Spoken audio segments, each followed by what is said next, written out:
All right, you just don't remember anything I told you at the buyer consultation. So let's go through the timeline here. We just got your offer accepted. What happens next? All right, number one, we're going to hopefully open escrow. We open escrow, you need to get your deposit in, and depending on what we offer for the deposit. Usually it's 2 to 3% of the purchase price. So let's say you're buying a home for $800,000, 3% is $24,000.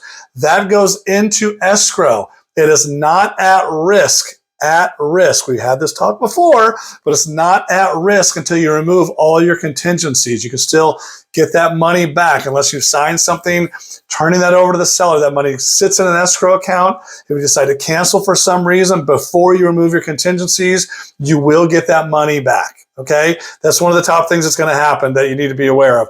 The next thing that's going to happen is we need to schedule our inspections. If we have an inspection period, I will help you with that. I've got some great inspectors that I use. If you have somebody you want to use, you're more than welcome to do that as well. But we need to get those inspections ordered immediately. We don't want to wait until the very end, stress everybody out, because we want to get the inspection report back so we can negotiate possibly any repairs or any kind of credits that we might want to get.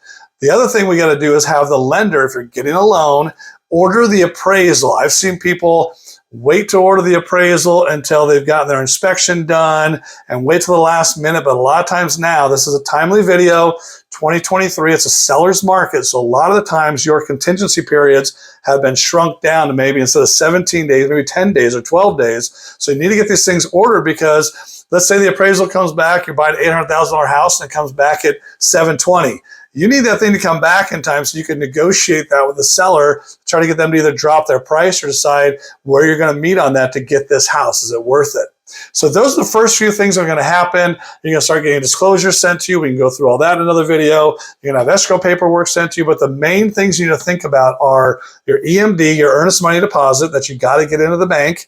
And because you're probably going to wire that to escrow, and getting your inspections and your appraisals set up, getting those done right away. Because once you do that, now you're really just dealing with a lender on everything for the rest of that escrow period.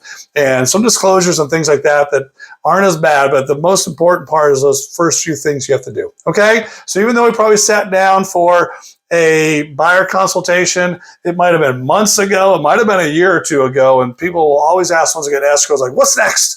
They forgot everything. It's just like, oh, just got completely wiped from their mind. And it's okay, we'll go through it again. So those are things we need to do first. If you have any questions, let me know. I'd love to go through a consultation with you and let you know about the process. But that's really it on the buyer side. I'll do one for the sellers at another time, okay? Need anything at all, DM me, let me know. Agent B here to help when you're ready. I'll see ya.